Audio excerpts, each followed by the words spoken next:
Good morning, this is Dr. Dustin Arnold. This LiveWell Talk on COVID-19 is our weekly update from April 10th, approximately 8:30 in the morning. As of today, 215 cases and 11 deaths are recorded in Linn County. Now, I think to take that in mind or put it in context, I believe 80 of those cases and a majority, if not all of those deaths, were related to a single nursing home, which does skew the results in our community. But nonetheless, it illustrates how communal living, and if a virus gets into a nursing home, it can spread quickly. We continue to have dedicated intubation team. These are doctors that specialize in placing patients on mechanical ventilation if needed. At both hospitals, they have a first and second line service. Our critical care capacity and our blood supply are both in the green category, which obviously means good. We continue to monitor our supplies for personal protective equipment daily, and at this juncture, feel we have a reasonable supply going into the weekend and next week. I think one of the things I've learned during this is that people really, truly appreciate the support or the backbone that a hospital provides to the community.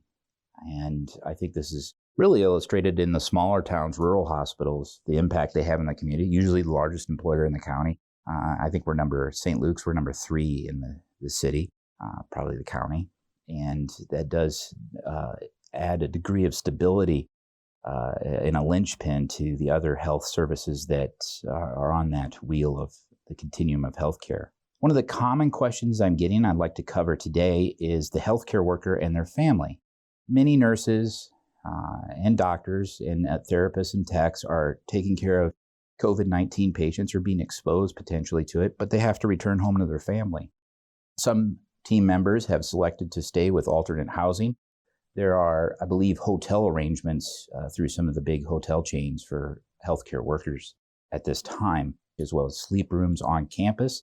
But I would give the following advice to a healthcare worker that is going home to live with their family after caring for patients. One is determine whether or not you have a family member that is high-risk group for possible complications from a COVID-19 infection. For example, if they're immunocompromised, meaning they have a poor functioning immune system, or they have a chronic medical condition. If so, a greater degree of diligence should be taken to prevent contagion transmission, and you may even want to consider a separate living quarters. But if your family members are healthy, the risk to them is quite low. All family members should monitor their health with signs and symptoms, whether it be fever, sore throat, or cough.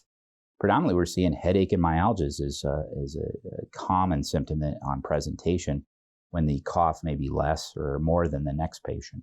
Upon arriving home after caring for the patients in the hospital during your shift or your day at work, I recommend that you shower upon arriving home. Some staff are showering prior to leaving the facility.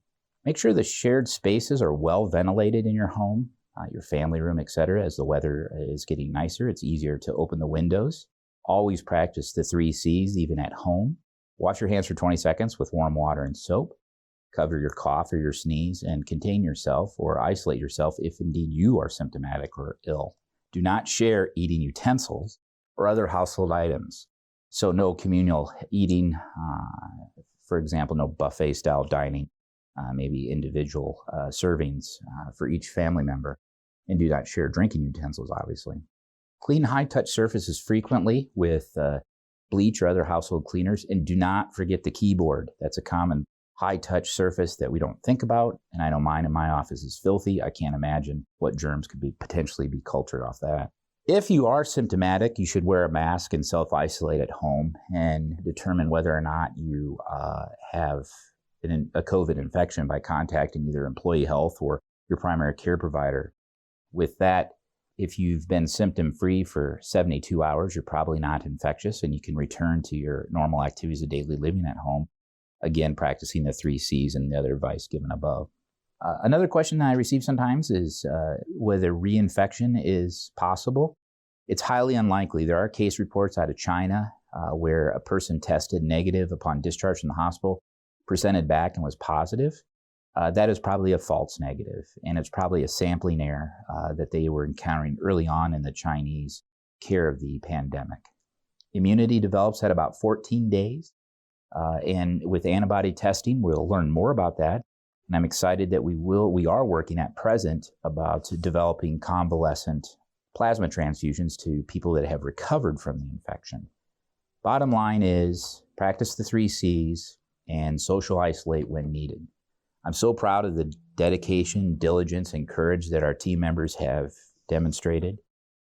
Certainly not surprised by it, but they demonstrate their bravery each and every day, and I'm proud to be part of the team.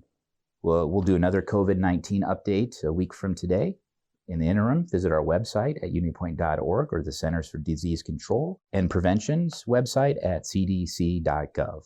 If you have a topic you'd like to suggest for the COVID-19 pandemic, shoot us an email at stlukescr@unipoint.org.